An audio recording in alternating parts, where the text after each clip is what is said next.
আজ জানুয়ারি শুরু হলো, কিন্তু আমি কোনো নতুন মানুষ হওয়ার প্রতিশ্রুতি দিচ্ছি না।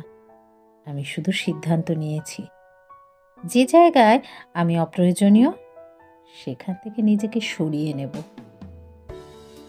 এবছরে আমি আর কাউকে ধরে রাখার জন্য নিজেকে ছোট করব না, কারণ ভালোবাসা ভিক্ষা নয়, আর সম্মান বোঝাতে হয় না।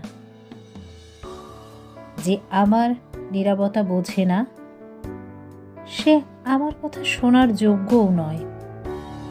যে সহজে আমাকে হারাতে পারে, সে কখনো আমাকে পাওয়ার যোগ্য ছিল না। এই বছর আমি কাউকে বদলাতে চাই না। আমি শুধু নিজের সীমা ঠিক করেছি। যেখানে শান্তি নেই, সেখানে আর থাকার সাহসও নেই।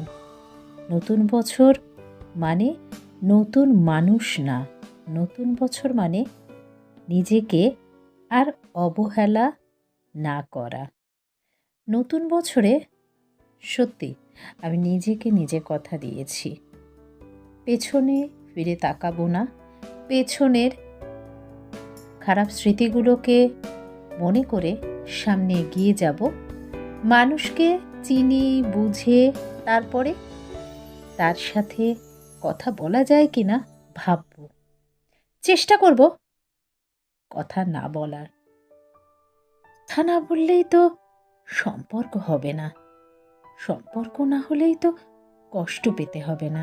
তাই নতুন বছরে একটু নিজেকে গোছাবো। অনেক তো সম্মান পেলাম, এবার না হয় নিজেকে একটু নিজের সম্মান করি, কি তাই তো? তাই 2026 আমি সবাইকে বলবো, নিজেকে গোছাও।